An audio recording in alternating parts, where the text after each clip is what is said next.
السلام عليكم ورحمة الله تعالى وبركاته وبركاته. الصلاة والسلام عليك سيدي يا رسول الله. الصلاة والسلام عليك سيدي يا حبيب الله. الصلاة والسلام عليك سيدي يا شافع المذنبين. الصلاة والسلام عليك يا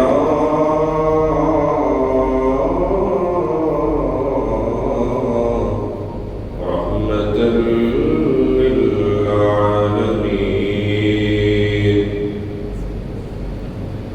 قال الله تعالى في شان حبيبه: إن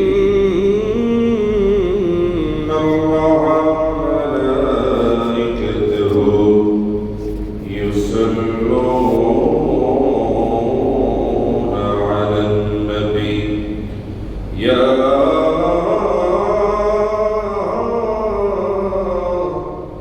أيها الذين آمنوا صلوا عليه وسلموا تسليما. اللهم صل على سيدنا مولانا محمد وعلى آل سيدنا مولانا محمد. شغل محبتي اللهم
सारा हो पर ला इलाहा इलाहा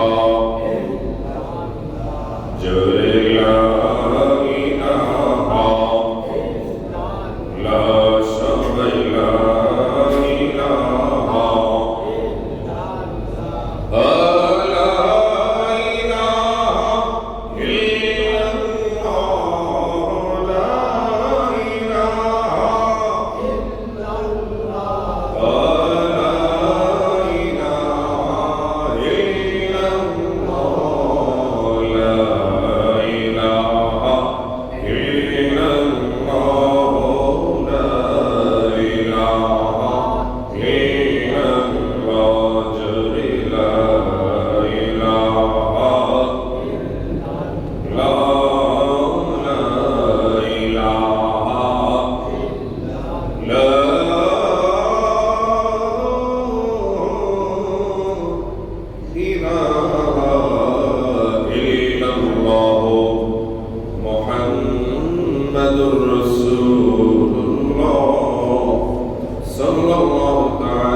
আমাকে এবং আপনাদের সবাইকে অতীব দয়া করে মায়া করে যাচাই বাছাই করি আরবি 12 মাসের অন্যতম একটি শ্রেষ্ঠ মাস পবিত্র এই জিলহজ চাঁদের সর্বশেষ জুমার নামাজ আদায় করার জন্য যে আল্লাহ পাক আমাদেরকে কবুল করেছে, আমরা খুশি না বেজার? তাই আসুন আমরা আলোচনার প্রারম্ভে ওই নবীর নূরানী কথা, ওই আল্লাহ পাকের দরবারে শুকরিয়া জ্ঞাপন করে যিনি আমাদেরকে আজকের এই জুমার নামাজের জন্য তার ঘরে কবুল করেছেন। সকলে বলুন আলহামদুলিল্লাহ। তার সাথে সাথে লক্ষ কোটি কোটি দুরূদ ও সালামের নজরানা ওই নবীর নূরানী কদমে, যে নবীজি তার নূরানী জবান মোবারকে আমাদের সামনে আগত যে মাসটি রয়েছে তথা হিজরি সালে, হিজরি শতাব্দীর তথা হিজরি সনের 1447 হিজরির সর্বশেষ যে মাস, এই মাসটির নাম হচ্ছে জিলহজ মাস। বলেন সুবহানাল্লাহ। জিলহজ মাসের ফয়েজ বরকত, জিলহজ মাসের আমল, জিলহজ মাসের রোজা, জিলহজ মাসে আমাদের জন্য করণীয়, জিলহজ মাসে আমাদের জন্য কুরবানির ফজিলত, সব বিষয় সম্পর্কে নবী মায়ার নবীজি আলোকপাত করেছেন। তাই আসুন আমরা ওই নবী নূরানী দরবারে আলোচনার প্রারম্ভে ছোট্ট করে দুরূদ ও সালামের নজরানা পেশ করি। সকলে সম্মিলিতভাবে পড়ি সাল্লাল্লাহু তাআলা আলাইহি ওয়াসাল্লাম। সবার উপস্থিতি আজকে আমাদের আলোচনার বিষয়বস্তু হচ্ছে জিলহজ মাসের ফজিলত এবং জিলহজ মাসের রোজা এবং অন্যান্য আমলের ফজিলত সম্পর্কে ইনশাআল্লাহ আমরা কোরআন সুন্নাহর আলোকে আলোকপাত করব। আল্লাহ পাক যেন আমাকে কোরআন সুন্নাহর আলোকে সঠিক তথ্যটা আপনাদের সামনে পেশ করা, পরিশেষে আমরা যারা শুনব আল্লাহ পাক যেন আমাদের সবাইকে আমল করার তৌফিক দান করে। সবাই বলেন আমিন। এটা হচ্ছে জিলহজ চাঁদের চতুর্থ জুমা।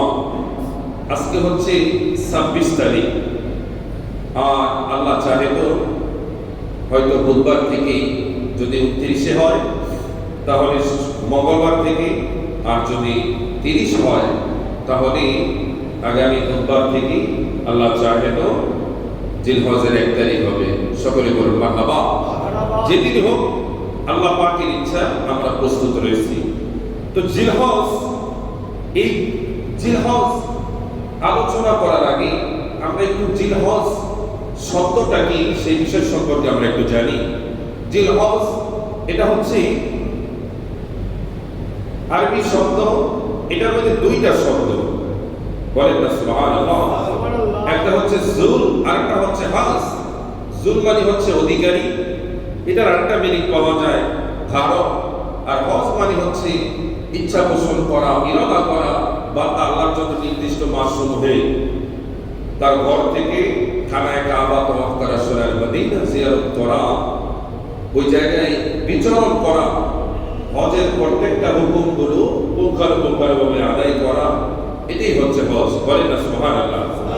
টোটালি অর্থটা বলতে গেলে জিলহজ শব্দের অর্থ হচ্ছে হজের মাস তথা হজ আদায়কারীর মাস। যে মাসগুলোতে হজ আদায় করতে হয়, এর বাহিরে অন্য কোনো মাসে হজ আদায় করার কোনো সুযোগ নাই। তাইলে হুজুর আমরা যে উমরা করি, উমরার সাথে হজের সম্পর্ক নেই। আপনি উমরা করতে পারলে ভালো, কিন্তু হজ হচ্ছে ফরজ, উমরা হচ্ছে নফল। বলেন না সুবহানাল্লাহ। যাদের হজের সামর্থ্য নেই কিন্তু উমরা করার সামর্থ্য আছে, তাদের উচিত উমরা করে নেওয়া। এতে আমার আল্লাহ তার রাসূল খুশি হয়ে যায়, নিজের জীবনের গুনাহগুলো ক্ষমা হয়ে যায়, জান্নাতের রাস্তাটা সহজ হয়ে যায়। বলেন না সুবহানাল্লাহ।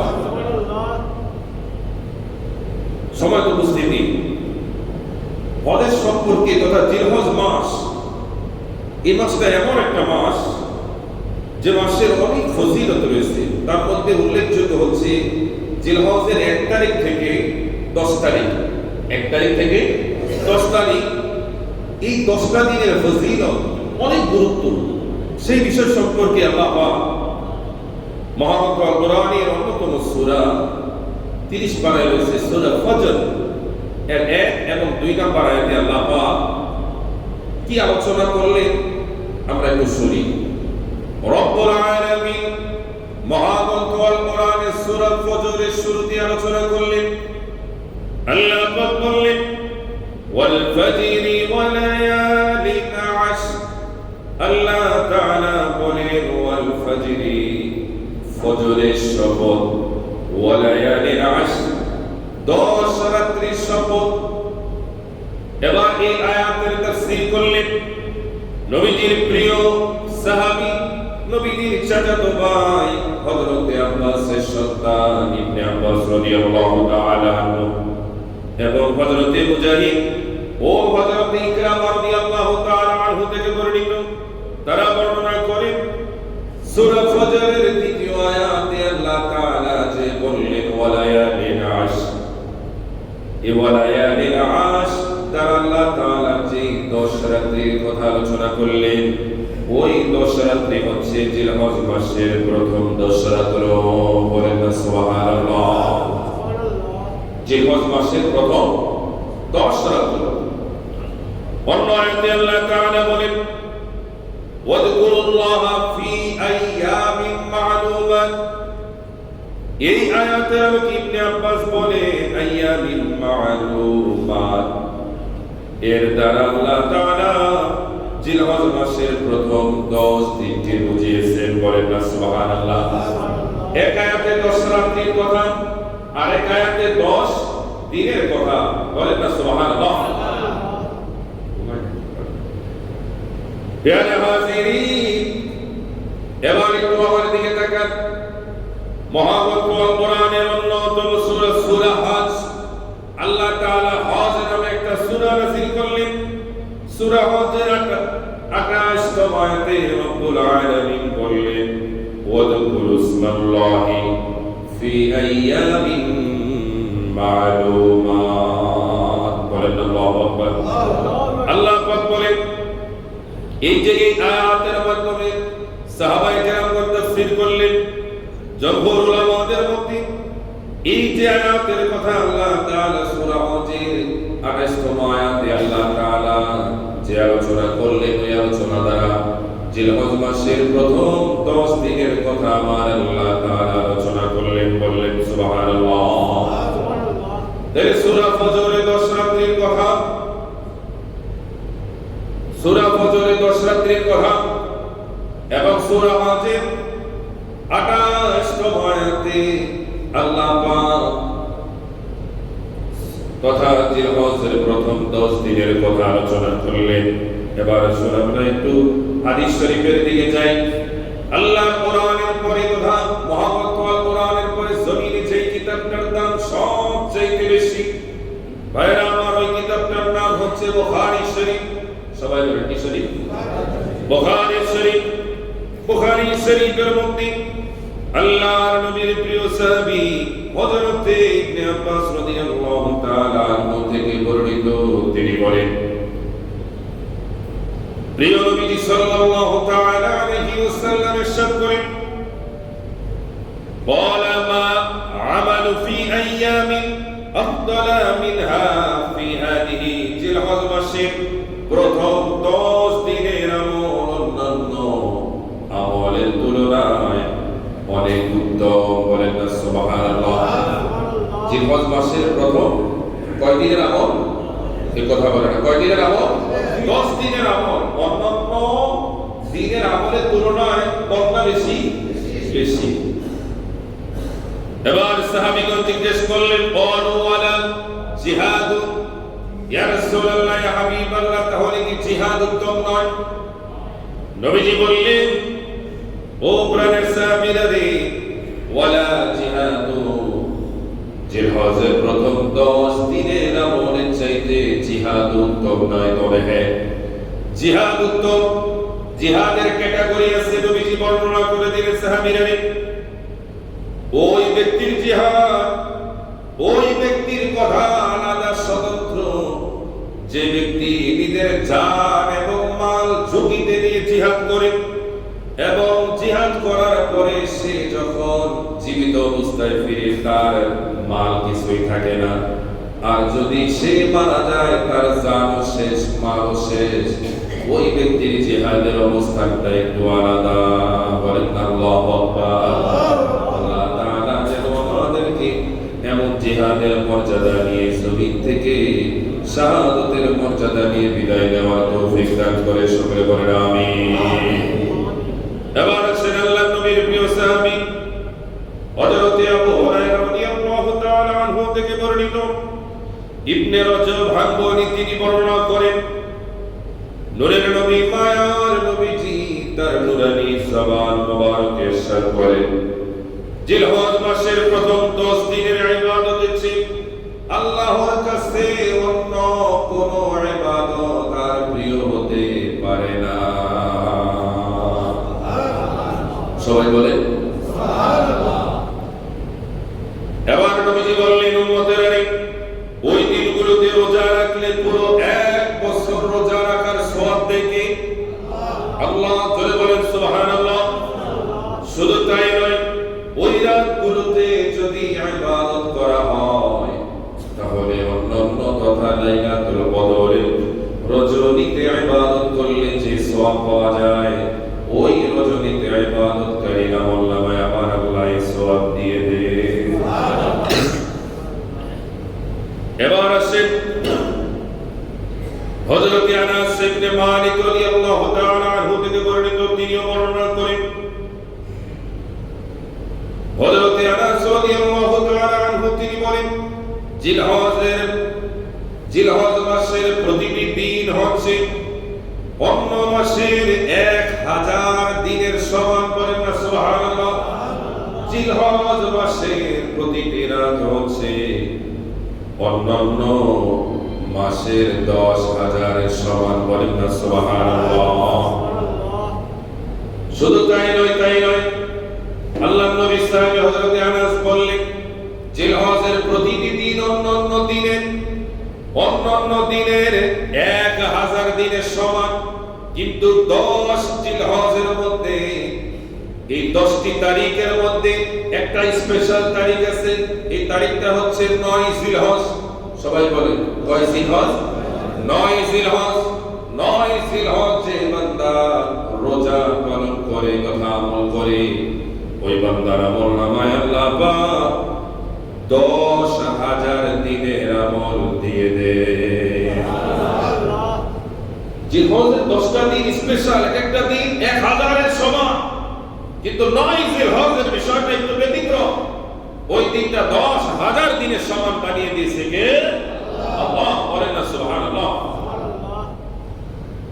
শুধু তাই নয় ইমাম আহমদ ইবনে হাম্বল তিনি বর্ণনা করেন হযরত ইবনে ওমর রাদিয়াল্লাহু তাআলা আনহু হতে বর্ণিত তিনি বর্ণনা করেন আল্লাহর নবী প্যারা নবীজি দু জাহানের বাদশা নবী মুহাম্মদুর রাসূলুল্লাহ সাল্লাল্লাহু তাআলা আলাইহি ওয়াসাল্লাম নবীজি ইরশাদ করেন উম্মতেরা রে ও আমার উম্মতেরা জিলহজ মাসের প্রথম 10 দিনের আমলের চেয়ে অধিক গুরুত্বপূর্ণ অধিক কোন প্রিয় আমল আল্লাহ পাকের দরবারে হতে পারে না আর নেই।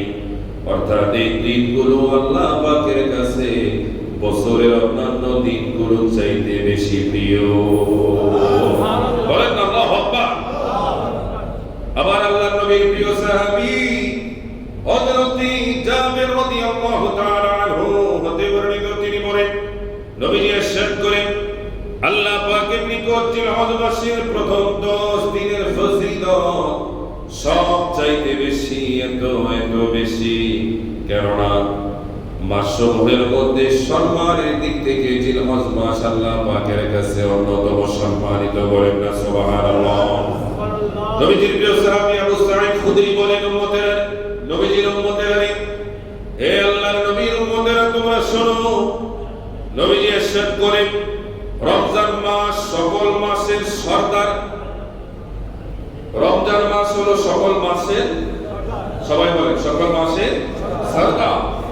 আর সম্মানের দিক থেকে জিলহজ মাস হচ্ছে সকল মাসের চাইতে উত্তম। বলেন না সুবহানাল্লাহ। এটা মহব্বতে বলেন ইয়া রাসূলুল্লাহ।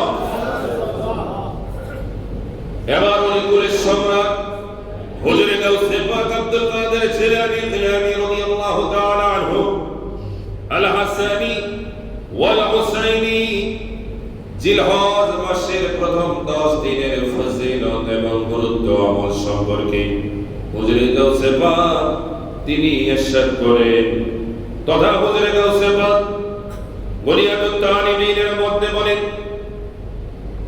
উম্মতেরা রে, হে আমার নবীর উম্মতেরা, তোমরা শোনো জিলহজ মাস যখন তোমাদের মাঝে আসবে, জিলহজের প্রথম 10টা দিন তোমরা গুরুত্ব সহকারে আমল করবে, রোজা পালন করবে, রাত্রে দাঁড়িয়ে দাঁড়িয়ে নামাজ আদায় করবে, দিনে কোরআন তেলাওয়াত করবে। যদি তোমরা জিলহজের প্রথম 10টা দিনকে সম্মান করতে পারো তাহলে শুনে নাও, এই 10টা দিনে আমার আল্লাহ তাআলা তোমাদেরকে 10টা বস্তু দান করে দিবে। আল্লাহু আকবার। এক নাম্বার হচ্ছে জিলহজের আমলকারী বান্দার জন্য আল্লাহ তাআলা তার হায়াতের মধ্যে বরকত দিবেন। মানি না রাসূলের সুবহানাল্লাহ। হায়াতের মধ্যে কি দিবেন? বরকত দিবেন। 2 নাম্বার হচ্ছে তার সম্পদের মধ্যে বরকত দিবেন। 3 নাম্বার হচ্ছে তার পরিবার পরিজনকে আমার আল্লাহ তাআলা কুদরতি হাতে হেফাজত করবে। শুধু তাই নয়, তার দ্বারা যদি কোনো গুনাহ হয়ে যায় আমার আল্লাহ তাআলা জমিন থেকে বিদায়ের আগে তার গুনার কাফারার ব্যবস্থা করে দিবে। শুধু তাই নয়, সে নেক আমল করবে, ওই নেক আমলগুলো আমার আল্লাহ তাআলা ধাপে ধাপে ধাপে ধাপে বৃদ্ধি করে দিবেন। বলেন না সুবহানাল্লাহ। 3 নাম্বার হচ্ছে জিলহজের আমলকারী বান্দার মৃত্যুটা আমার আল্লাহ পাক সহজ করে দিবে। এবার 7 নাম্বার হচ্ছে তার অন্ধকার জীবনটাকে এই আমল দ্বারা আলোকিত করে দিবে একজন, তিনি কে? আল্লাহ। বলেন আল্লাহু আকবার। শুধু তাই নয়, এটা গেল দুনিয়ার ফ্যাসিলিটি। হাসরের ময়দানে তার ফ্যাসিলিটি হবে মিজানের পাল্লায় যদি জিলহজের আমলগুলো যদি উঠানো হয়, যদি থাকে, তাহলে আমার আল্লাহ জিলহজের আমল দ্বারা মিজানের পাল্লাটা ভারী করে দিবে। শুধু তাই নয়, ওই বান্দা যদি দুজকি হয়ে যায়, জিলহজের আমলের সদকায় আল্লাহ তাআলা তাকে দোজখ থেকে নাজাতের ব্যবস্থা করে দিবেন। ওই বান্দাকে আমার আল্লাহ জিলহজের আমল দ্বারা জাহান্নাম থেকে মুক্ত করে তাকে জান্নাতের মেহমান বানিয়ে দিবে। বলেন না ইয়া রাসূলুল্লাহ। আমরা খুশি না বেজা? হুজুরে গাউসে পাক আরো কয়েকটি মর্তবা বললেন। যে ব্যক্তি এই 10 দিনে কোন মিসকিনকে খাবার দিল, সে নবী রাসূলদের সুন্নাহগুলো আদায় করলো। বলেন না সুবহানাল্লাহ। হুজুরে গাউসে পাক আরো বললেন যে এই দিন সমূহে কোন রোগীর সেবা করলো, সে যেন এই পৃথিবীর জমিনে যত আল্লাহর বন্ধু আউলিয়া রয়েছে, যত আবদাল রয়েছে, যেন সে রোগীর সেবা করে নাই, জমিনের সকল আউলিয়া কেরামের সেবা করেছে। শুধু তাই নয়, নবীজি বললেন এই 10 দিনে যদি কারো পক্ষে সুযোগ হয় কারো জানাজায় অংশগ্রহণ করা, তাহলে শুনে রাখো, তুমি যদি 10 দিনের মধ্যে যদি যে ব্যক্তি কারো জানাজায় অংশগ্রহণ করলো, তাহলে সে যার জানাজায় অংশগ্রহণ করলো, এই জানাজাটা হবে শহীদের জানাজা। বলেন না সুবহানাল্লাহ। যে ব্যক্তি কোন মুমিনকে এই 10 দিনের মধ্যে কাপড় পরিধান করালো, বস্ত্র দান করলো, আল্লাহ তাআলা তাকে নিজ পক্ষ থেকে খিলাত পরিধান করাবে, তথা হাসরের ময়দানে আমার আল্লাহ তাকে জান্নাতি পোশাক পরিধান করাবে। শুধু তাই না, হুজুর আর কোনো ফ্যাসিলিটি আছে? হুজুরে গাউসে পাক বললেন আছে। যে ব্যক্তি এই দিন সমূহের মধ্যে কোনো এতিমকে দেখাশোনা করলো, এতিমের মাথায় হাত বুলিয়ে দিল, এতিমের খোঁজ খবর রাখলো, আল্লাহ তাআলা ওই হাসরের ময়দানে আরশে আজিমের নিচে তার জন্য ছায়ার ব্যবস্থা করে দিবে। শুধু তাই নয়, যে ব্যক্তি কোন আলিমের মজলিসে এই 10 দিনে অংশগ্রহণ করবে, সে যেন আম্বিয়া কেরামের মজলিসে অংশগ্রহণ করলো, বসলো। বলেন না সুবহানাল্লাহ। আলিম ওলামাকে সম্মানের দরকার আছে কি নাই? মহব্বতে বলেন আছে কি নাই? সমাজে আমাদের সংখ্যা তথা বাড়তেছে, কিন্তু সম্মান দিন দিন কমতেছে। কথা বল ঠিক কিনা? কারণ এখন আমরা মানুষকে সম্মান করি পাওয়ার দেখে, অর্থ দেখে, বিত্ত দেখে, নিজের স্বার্থ দেখে। কথা বল ঠিক কিনা? এজন্য অনুরোধ থাকবে, আপনি আলেম ওলামাকে সম্মান করতে না পারে কোনদিন বেইজ্জতি করবেন না। কেননা আল্লাহ আলেমদেরকে এমন সম্মান দিয়েছেন, আলেম যদি গুনাহগার হয়, অপরাধী হয়, জাহান্নামী হয়, তার বিচারটা হবে গোপনে, সকলের আড়ালে। বলেন না সুবহানাল্লাহ। এটা আলেম হওয়ার সম্মান। একজন আলেম জান্নাতে গেলে সর্দার হয়ে থাকবে, আর ওই আলেম যদি তার কর্মের কারণে জাহান্নামী হয়, তাহলে জাহান্নামের সর্ব নিকৃষ্ট জায়গায় নিচে তার অবস্থান হবে। এজন্য আপনারা দোয়া করবেন, আল্লাহ দুনিয়ার সকল আলেমদেরকে তুমি সম্মানিত করো, আমাদেরকেও তাদের সাথে কবুল করো। বলেন না সুবহানাল্লাহ। আপনার আমার দোয়ার মধ্যে সব সময় পরিবার, পরিজন, সমাজ, এলাকা, দেশ, জাতি, সম্মানী মানুষদের জন্য দোয়া থাকবে বেশি পার্সেন্ট। তখন আপনার ফরিয়াদগুলো কবুল করে নিবে কে? আল্লাহ। বলেন না সুবহানাল্লাহ। প্রিয় হাজিরিন, তাহলে আমাদের উচিত জিলহজের 1 তারিখ থেকে শুরু করে একেবারে 10 তারিখ পর্যন্ত এই মাস, এই তারিখের প্রত্যেকটা দিন, প্রত্যেকটা রজনীকে সম্মান করা এবং টানা রোজা পালন করা। কেননা নূরের নবী, মায়ার নবী এই দিবস সমূহে বেশি বেশি বেশি বেশি তথা হযরত হাসান রাদিয়াল্লাহু তাআলা আনহু তিনি বলেন যে জিলহজ মাসের প্রথম 10 দিনের মধ্যে এক দিনের রোজা অন্য সময়ের 2 মাস রোজা রাখার সমান। নবীজির প্রিয়তমা স্ত্রী আম্মা জান থেকে বর্ণিত, তিনি বলেন যে আল্লাহর নবীজি ইরশাদ করেন জিলহজের প্রথম 9 দিন, আম্মা জান বলতেছেন যে আমার নবীজি জিলহজের প্রথম টানা 9 দিন রোজা তিনি ভঙ্গ করতেন না, টানা 9 দিন রোজা পালন করতেন। বলেন সুবহানাল্লাহ। এখন প্রশ্ন আসতে পারে যে হুজুর, তাহলে আপনি 10 দিনের কথা বললেন, নবী 9 দিন রাখলেন, তাইলে আরেকদিন কি হবে? বছরে 5 দিন রোজা রাখা আমাদের জন্য নিষেধ। সবাই বলেন কয় দিন? 5 দিন। 2 দিন জিলহজে অতিরিক্ত 3 দিন তথা 11, 12, 13 এই 5 দিন আমাদের জন্য রোজা রাখা নিষেধ। সবাই বলেন রোজা রাখা আইয়ামে বীজ প্রত্যেক মাসে আমরা করব, প্রত্যেক মাসে করব, কিন্তু আইয়ামে বীজের রোজাটা যেন 13, 14, 15 তারিখ আমরা করি। কিন্তু জিলহজের ক্ষেত্রে একটু ব্যতিক্রম। জিলহজে আপনি 13 তারিখ করতে পারবেন না, 14, 15, 16 করলেই আল্লাহ পাক আদায় করে নেবে। বলেন না সুবহানাল্লাহ। এজন্য আমরা চেষ্টা করব যদি টানা 9 দিন নাও রাখি, জিলহজের প্রথম দিবসটা আর আরাফার দিবসের রোজা, নবীজি বলেন আমি আশা রাখি যারা আরাফার রোজা পালন করবে আল্লাহ পাক তাদের পিছনের 1 বছরের গুনাহ মাফ করে দিবেন। বলেন না সুবহানাল্লাহ। যেহেতু আরাফার দিবসের আগে আমরা আরেকটা জমা পাবো, ইনশাআল্লাহ আমরা সামনের জমায় সেই বিষয় সম্পর্কে ইনশাআল্লাহ আলোচনা করব। আরেকটা বিষয় যাদের উপরে কুরবানি ওয়াজিব, এখন আমরা 5-10 মিনিট আমরা একটু মাসালা মাসাইল সম্পর্কে আমরা একটু জানবো।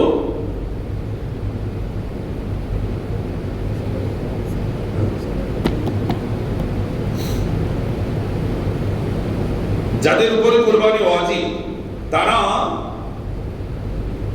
জিলহজের 1 তারিখ থেকে শুরু করে কুরবানির আগ পর্যন্ত তাদের চুল, দাড়ি, নখ মানে শরীরে যত আমাদের কাটা ছিঁড়া আছে সব কিছু থেকে আল্লাহর রাসূল বিরত থাকার জন্য আদেশ দিয়েছেন। তাহলে হুজুর আমি দাড়ি সুন্দর করব না, চুল ছোট করব না, করবে এগুলো 1 তারিখের আগে করে নেন, পরে যদি আরো প্রয়োজন হয় ঈদের পরে করলেন, এটা তো কোনো তেমন কোনো সমস্যা হওয়ার কথা নয়। তাহলে মনে রাখবেন, যাদের উপরে কুরবানি ওয়াজিব, হতে পারে পুরুষ, হতে পারে মহিলা, বাবা কিংবা মা কিংবা ছেলে সন্তান, যেই হোক, যাদের উপরে ওয়াজিব, একাধিক হলে একাধিক, একজন হলে একজন, যাদের উপরে ওয়াজিব হবে প্রত্যেকের জন্য 1 তারিখ থেকে 10ই জিলহজ কুরবানি পশু জবে করা পর্যন্ত সমস্ত কাটা ছেঁড়া থেকে বিরত থাকার জন্য আল্লাহ ও তার রাসূল নির্দেশ দিয়েছেন। আমরা মানতে পারবো তো ইনশাআল্লাহ? এবার আসেন কুরবানি বিষয় সম্পর্কে আমরা একটু মাসালা জানি। কারো যদি কোনো প্রশ্ন থাকে আপনারা লিখবেন, আগামী জুমার আগে আমাদের হাতে পৌঁছে দিবেন। ইনশাআল্লাহ আমরা চেষ্টা করব কোরআন সুন্নাহর আলোকে সঠিক উত্তরটা আপনাদের সামনে পেশ করা, আল্লাহ পাক যেন কবুল করে। সবাই বলেন আমিন। আমরা জানতে ইচ্ছে করি না, আমরা জানতে ইচ্ছে করি না, আমাদের জানা দরকার, ইসলামিক বিভিন্ন বিষয় সম্পর্কে জানা দরকার, কুরবানির ইতিহাস সম্পর্কে আমাদের জানা দরকার, কেন আমরা পশু জবাই করি সেটাও আমাদের জানা দরকার। কারণ বর্তমানে এই বিষয়টা নিয়ে আমাদের দেশের বিজাতিরা, বিভিন্ন দেশের বিজাতিরা এবং নাস্তিকরা, তারা আমাদের এই কুরবানির সময়গুলো আসলেই তারা আমাদেরকে নিয়ে বিভিন্ন ভাবে কাটাছেঁড়া করে, আমাদের এই আমলটাকে নিয়ে তারা এমন ভাবে ব্যক্ত করে যেন আমরা পশুর উপরে জুলুম নির্যাতন করতেছি। কথা ঠিক কিনা? এই বিষয় সম্পর্কে পার্শ্ববর্তী রাষ্ট্র তারা তো মুসলমানদের উপর একের পর এক নির্যাতন নিপীড়ন করতেই আছে। আমরা দোয়া করি আল্লাহ যেন জালিমগুলোকে হেদায়েত দেন এবং আমাদের মুসলমান ভাইরা যারা আছেন তাদেরকে যেন হেফাজত করেন। সকলে বলেন আমিন। জোরে বলেন না আমিন। প্রিয় হাজিরিন, অথচ যে ভারত আমাদের কুরবানিকে নিয়ে তাদের এত মাথা ব্যথা পশু জবাই নিয়ে, ওই হিন্দুত্ববাদী ওই রাষ্ট্রে গরু সাপ্লাই থেকে তথা মাটন, এই গোশত তারা রপ্তানি থেকে তারা সারা পৃথিবীর মধ্যে 4 নাম্বার। কয় নাম্বার? 4 নাম্বার। গোশতে কেটে আরবিক কান্ট্রি গুলোতে বিভিন্ন দেশে রপ্তানির মধ্যে তারা কয় নাম্বার? 4 নাম্বার। আমদানি না, কিন্তু রপ্তানিতে বিশ্বের মধ্যে 4 নাম্বার। আর এই কাজে ভারতের প্রতাপশালী 4 জন তারা এটার সাথে জড়িত। কোনো সমস্যা নাই, তাদের বছরে 34,000 কোটি টাকা গরু দিয়ে আমদানি হয়, কোনো সমস্যা নাই। মুসলমান বছরে একবার আল্লাহর জন্য তাদের ধর্মের রীতি নীতি মেনে কুরবানি করবেন, এতেই তাদের জ্বালা, এতেই তাদের সমস্যা। কথা বল ঠিক কিনা? আরে আমাদের দেশে তথা ওই পার্শ্ববর্তী দেশে তারা এতটা নিজেকে ধর্মান্ধ করেছে, তারা গরুর দুধ খায় না, গরুর পেশাব খায়, পায়খানা খায়। কথা বল ঠিক কিনা? আল্লাহ ধরে না ধরলে ছাড়ে না। তারা গরুকে মা বানায় কিন্তু ওই মায়ের দুধ খায় না। কিছুদিন আগে 11,000 লিটার দুধ তারা গঙ্গার নদীতে ফেলাইছে। হাজার হাজার ছোট ছোট বাচ্চারা এই ভাণ্ড অথবা এই ছোট ছোট তারা বিভিন্ন জিনিস নিয়ে দুধ নেওয়ার জন্য অপেক্ষায় আছে, কাউকে 1 ফোঁটা দুধ তারা দেয় নাই। প্রিয় হাজিরিন, আমরা অনুরোধ করব আপনারা এই সমস্ত কালচার থেকে বের হয়ে আসেন। আপনারা আপনাদেরটা পালন করেন, আমরা আমাদেরটা পালন করব। কথা বলে ঠিক কিনা? আমরা মারামারি কাটাকাটি হানাহানি চাই না। যদি আমাদের গরু জবাইটা যদি আপনাদের খারাপ লাগে, আপনারা কিভাবে পাঠা বলি দেন, ছাগল বলি দেন, কি উৎসব করে, এগুলো আমরা দেখি, কিন্তু আমরা বলি না। কারণ সেটা আপনাদের কালচার, আপনাদের হিসাব আপনারা দিবেন, আমাদের হিসাব আমরা দেব। তাই আসুন, আমাদের এই বাংলাদেশটা হচ্ছে সার্বভৌমত্বের দেশ। আমাদের মসজিদের সামনে অনেক বিধর্মী ভাইরা, অন্য ধর্মের মানুষেরা আমাদের মসজিদে এসে পানি নেয়, তারা আমাদের সাথে ওঠা বসা করে। কথা বল ঠিক কিনা? ওই তাদের সাথে তো আমাদের কোনোদিন মারামারি নাই। নারায়ণগঞ্জের ম্যাক্সিমাম ব্যবসায়ীরা তো অন্য ধর্মের, প্রতাপশালী ব্যবসায়ীরা অন্য ধর্মের। অন্য ধর্মের মানুষেরা কি বলতে পারবে যে নারায়ণগঞ্জের মুসলমানেরা আমাদের উপরে কোনো অত্যাচার করেছে? কারণ এই পৃথিবীর মধ্যে বাংলাদেশই একমাত্র দেশ। বলেন না সুবহানাল্লাহ? শুধু তাই না, আপনি আরবের বিভিন্ন দেশগুলোতে দেখেন, আমাদের দেশের এই দালালেরা যারা ইসরায়েলকে ফাদারল্যান্ড বানায়, ওই ইসরায়েল কিয়ামত পর্যন্ত ঘুরেও একটা মন্দির খুঁজে পায় না। কথা বলে একটা মন্দির নাই। বরঞ্চ ইসরায়েলকে দেখলে, ইহুদিদেরকে দেখলে যারা নম নম করে পূজা করে তাদেরকে তারা লাঠি দেয়, কি করে, ঠ্যাং দিয়ে লাঠি দেয়। অথচ তাদের আজকে তারা ফাদারল্যান্ড বানায়। কেন? কারণ ওদের চিন্তাধারা হচ্ছে মুসলমানদেরকে যারা মারবে, হত্যা করবে, ধ্বংস করবে, সে যেই হোক, হ্যাঁ হ্যাঁ দুলাভাই, হ্যাঁ হ্যাঁ বাবা, কন্যা নাউজুবিল্লাহি মিন যালিক। আরে আমাদের পার্শ্ববর্তী অথবা আমাদের কোনো হিন্দু ভাইদের, অন্য কোনো ধর্মের ভাইদের যদি অত্যাচার হয়, আমরা কি এগিয়ে আসি না? কথা বলে এগিয়ে আসি না? আসি। কারণ তখন আমরা ধর্ম বিচার করি না, তখন আমরা মানবতা বিচার করি। কথা বলে ঠিক কিনা? তাই আসুন, যারা আমাদের এই দেশে বসে বিশৃঙ্খলা করে, পার্শ্ববর্তী দেশে থেকে বিশৃঙ্খলা করে, আল্লাহ যেন তাদের হাত থেকে আমাদেরকে যেন হেফাজত করে, সকলে বলেন আমিন। এজন্য যাদের উপরে কুরবানি ওয়াজিব, সকলকে অনুরোধ থাকবে। এখন প্রশ্ন আসে যে হুজুর, কাদের উপরে কুরবানি ওয়াজিব? কুরবানি ওয়াজিব তাদের জন্য যাদের কাছে নেশাব পরিমাণ সম্পদ আছে, যাদের কাছে যাকাত দেওয়ার সামর্থ্য আছে। যাকাত যাদের উপরে ফরজ, কুরবানি তাদের উপরে ওয়াজিব। এখন যাকাতের জন্য তো বছর শেষে নেশাব পরিমাণে সম্পদ থাকতে হবে, কিন্তু কুরবানির ক্ষেত্রে নেশাব পরিমাণ সম্পদ থাকতে হবে না। যদি 1 মাস, 2 মাস, একদিন, ওই দিনও যদি আপনার কাছে নেশাব পরিমাণ সম্পদ থাকে, ওই দিনই আপনার উপরে ওয়াজিব। কথা বলে ঠিক কিনা? এজন্য কুরবানি আমরা ইনশাআল্লাহ প্রত্যেকেই দেব।